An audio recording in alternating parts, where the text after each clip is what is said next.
things that improve. Look at challenging scenario like this scenario, see how to be able to think through, and your mind will now start to think differently. Even in the workplace, get yourself to participate in teams that are looking at complex projects. You see, with critical thinking, you asking that why. Why do we report in these report formats? Why do we do our performance management this way? Asking yourself that why helps you to think deeply about what you're doing, and you're like, we can actually do this better. And every time you elevate your critical thinking, even that even shows up in your results. Even the way you see when we get to meetings and there's a scenario, there's a challenge, the organization is either going through a reduction in their market, revenues are dropping. What is required are critical thinkers. People are going to disrupt everything, are going to think through a given scenario and are going to come up with better results. Are we together? So critical thinking is important, and you need to invest a lot there. Of course, resilience, and I'll be mentioning so much about resilience. Resilience comes especially in the changing world. Being able to cope up with a storm, like the bushfire that we talked about, is going to be very important in 2030 because there's a lot that is changing. I worked in the donor space for about 5 years. Now it is disrupted. If you're in that space right now, you need resilience. Are we together? And then, of course, flexibility, agility, change.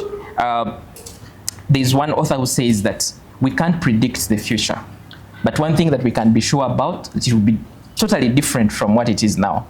And what does that require us to do? To change and embrace change. For whatever comes, we embrace change and we change. Of course, curiosity is also very important. I already mentioned about the why. Do not do things because others are doing them, but ask yourself why. Why do we do A, B, C, D? And of course, lifelong learning, continuous learning, and I want to just appreciate you for coming through. Because of that, great. I know Esther has not learned why we are clapping our hands like that, but thank you, Coach Ruth, for teaching us that. Again, leadership and social influence. So one of the things why I started with a group activity is no matter how bright you are, if you can't work with other people, the future is off your journey. You need to learn how to work with people.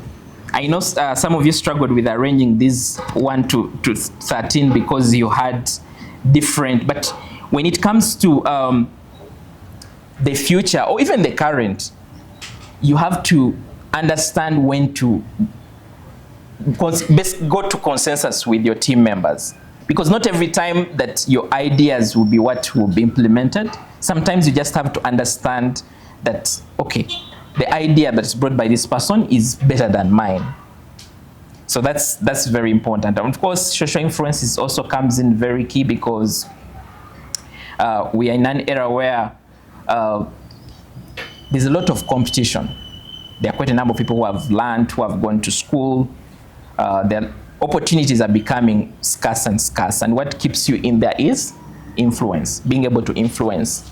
Talent management is going to be very key. Now, why talent management comes in very key is most of the people who are in management or people who have been doing leadership and whatever have been so much around managing routine tasks. Now, because AI is now taking over the routine tasks, what that means is you need extra talent management skills to keep everything running, to see that you're getting results from your staff. You know, if it's routine results, it is easy for you to be able to measure. But now where it is not routine, what exactly happens? She's your talent manager. This is what you do every day.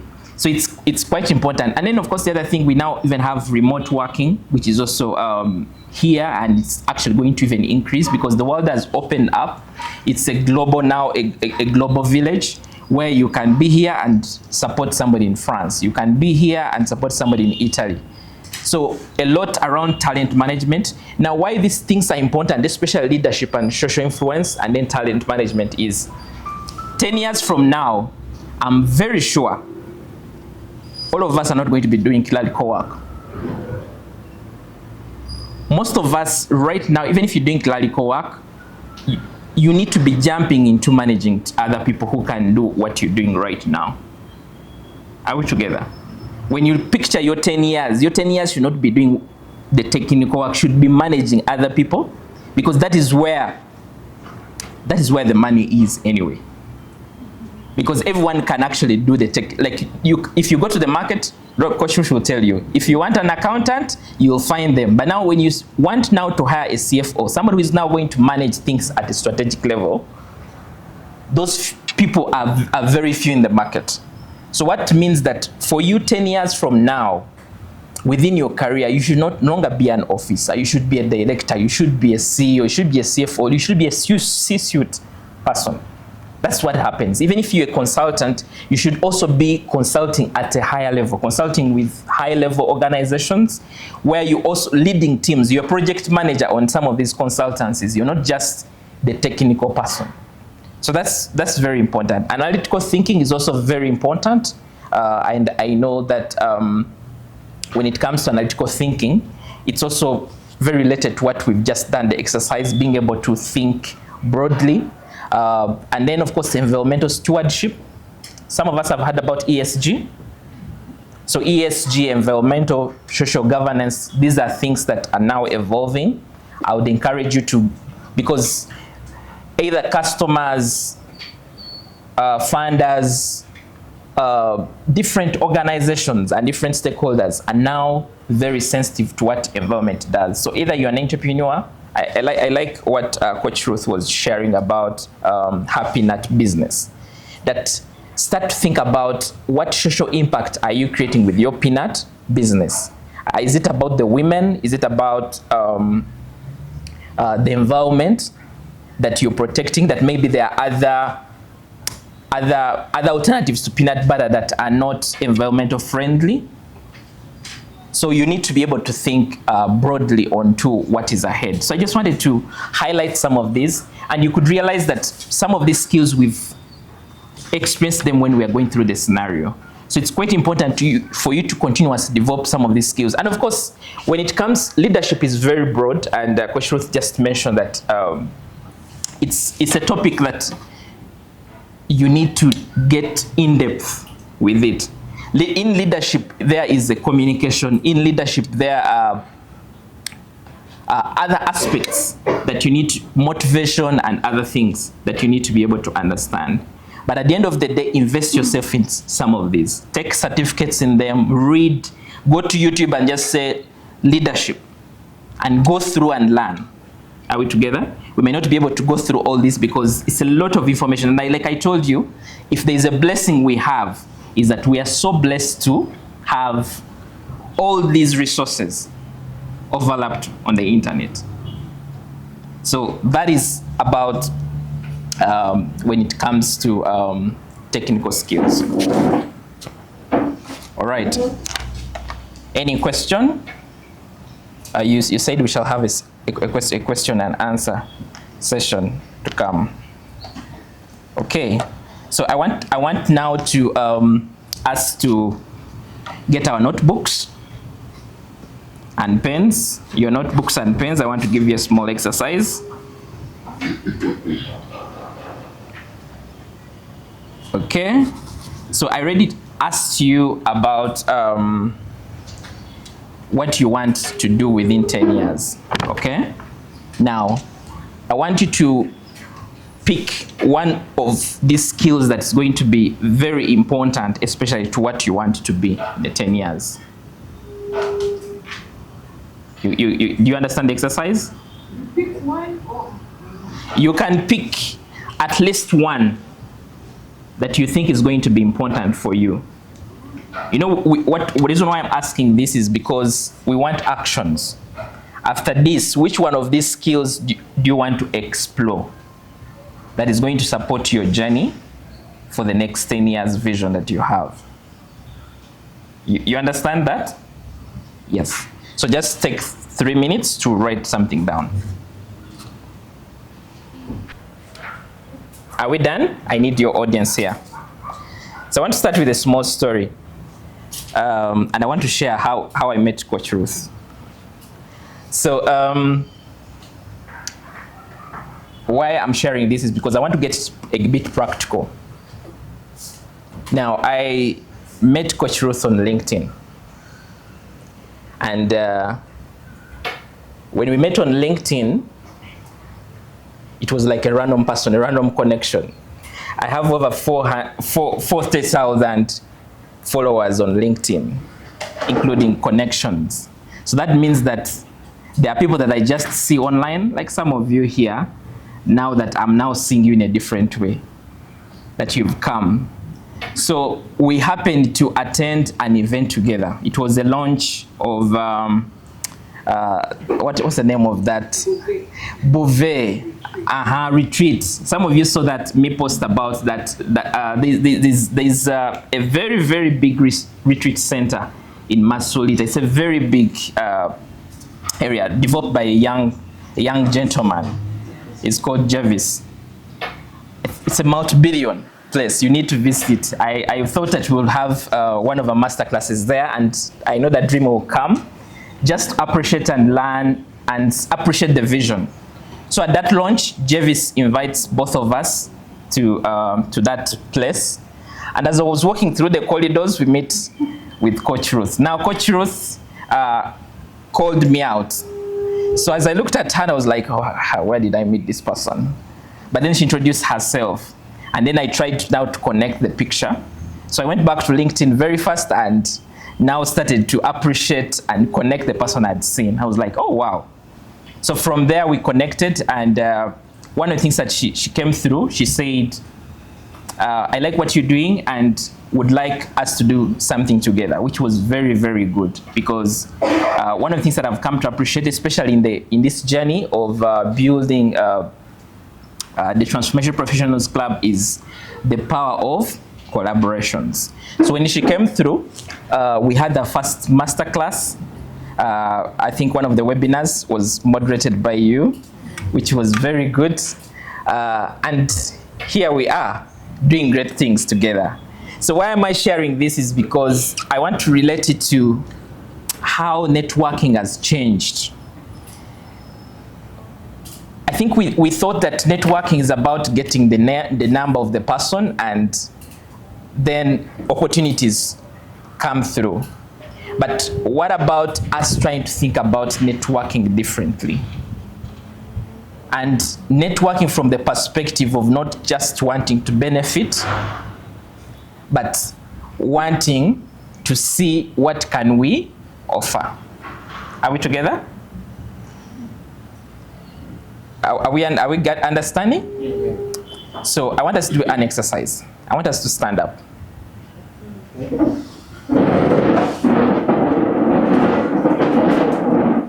We have how many minutes? Let me try to look at my time. This is about 35 past. Somebody introduce yourself. What you do. Remember what Coach Ruth told us about introducing ourselves? The why. The why. Don't take. And this time what we are going to do, let the contacts be on the phone. Contacts.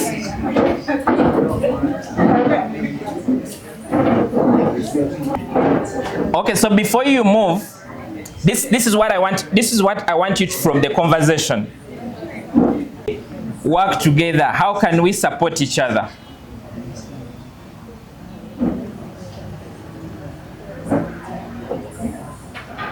So you should be able to propose what you can help the other contacts.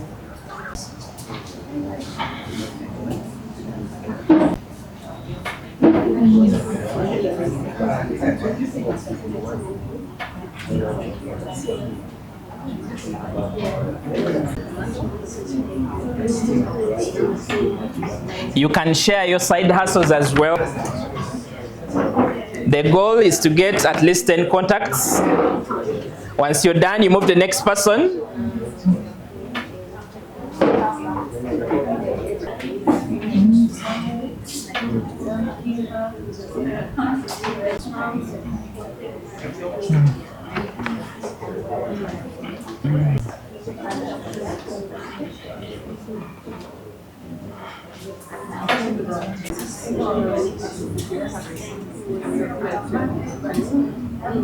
Networking is, you need to be intentional.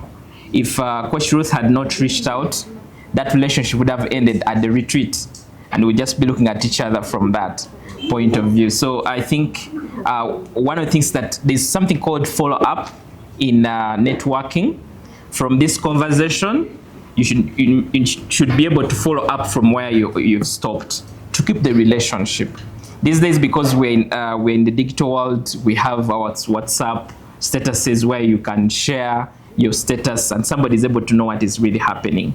You see, one of the things that I've come to appreciate with networking is sometimes we think opportunities are so far from us, but they're actually very near than we can assume. So you don't underestimate the person you're meeting today, because you do not know what connections they have or what line of other people that they know. Sometimes it may be just an idea, it may be a business opportunity, it can be anything. Are we together? So I just wanted to share a few things here as we conclude why networking skills are important. Of course, they can open new opportunities. This could be a job, business, whatever. It builds your self-confidence, being able to interact with people. I usually tell people that I'm an introvert. But people say, no, you can't be an introvert. But some of these things, you build them over time. You get out of your comfort zones and get to meet people and interact. That's why I think I've taken you this situation. Why? Because you need to get uncomfortable with actually putting yourself out there. There's something with posts. Many of you have not posting for the entire year because you're trying to think, what will people think about me? But networking is about showing up, show your value proposition, tell us why you do what you do. Now, you see, anyone can be an accountant, but being able to elaborate more what you do and why you do it creates that mark in somebody's brain to be able to remember and say, this person shared that they are working in a hospital. This is what they do every day. Or they do it because of this one reason. So that opens opportunities. And again, enhances communication skills, also very key. Helps you in finding mentors. We're in an era where mentorship is very important. So how you connect with other people also affects how opportunities will come through, either you're an entry position or in experience position. The same with improves your elevator pitch. Now, one of the things that I want you to, and this will be an assignment that you need to work on, is ask yourself, if I found somebody in the lift and I needed to share with them what I do, and I needed them to be able to be sold out from whatever I share, what would I say? I know quite a few have been dig so deep. So one of the things is that when you meet somebody, you first listen. Listening is very important. Even before you ask for the job, first listen to them. Now, when you listen to them, it helps you find a way to help them. Why networking is very important to look at it from the perspective of how you can help the other person is because you see in this era and age, especially for top executives and any people, even you yourself, you'll find that over 10 people that are reaching out to you want something from you. There are very few people who want to give you something. Everyone wants to take from you. So it's very important for you to have at least an elevator pitch and say, if I only had 3 minutes to speak about what I do and what I want in life right now, this is what I would speak about. Quite important. Now, as we conclude our networking skills, networking is a journey, and as our first screen here was showing, that we have the physical, you see what you've just done, this one, but we also have the social networks. So whenever I meet people like you, the first thing I do is I go and look out for them in different social media platforms to understand what they do, what their lives, their interests. You see, sometimes, especially us in consulting world, for you to get business, sometimes it may be about starting conversation from somebody's child, because you know that this is so much passionate to them. Like you saw Coach Ruth, from her presentation, she spoke about her children in some of the bits. So you now know that children are very important to her. So when you meet her, instead of asking about the job that she just talked about, you're like, how is your son? You mentioned, now in that you've already connected to her person aspect, something that touches her personally. That even before the job aspect, you're like, by the way, Coach Ruth, I'm looking for a job, that accounting job you talked about. How about I submit my CV? You've already showed that you care about the person. Sometimes even we go ahead to intentionally write down people's birthdays to make sure that when that birthday comes, you reach out to this person intentionally. Even if it's your boss or it's their marriage anniversary, sometimes it's about just a gift. Buying a gift for that person. There's really power in giving. All those have quite a lot of, you see, in a network, you build the relationship first. One of the things that I hate so much are people who contact me for the very first time and they're telling me they are looking for a job. That's the last thing that you want to do. And just tell us that, okay, the last webinar we were part of, you shared about ABCD. I've been able to do ABCD. This is what I'm doing with my life. Build a relationship that even before, when you get to the time of asking for the job, you already have a certain relationship. Sometimes it's about, you see, I've used this on LinkedIn, that I intentionally go and comment on people's posts. Why? Because continuously you're in their face, that even when you send them a DM, it is so easy for them to be able to respond because they have seen you. It's not their first time. So it's quite important. And you see, in the social media world, that engagement helps you even get into their visibility. When you engage with somebody's post, means that they will also see your posts. And that's how the cycle goes.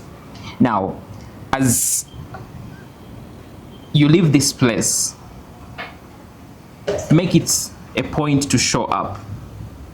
Many of us here on LinkedIn do not just end on being on LinkedIn. Be an active user of the platform. At least I've seen Nicole's posts.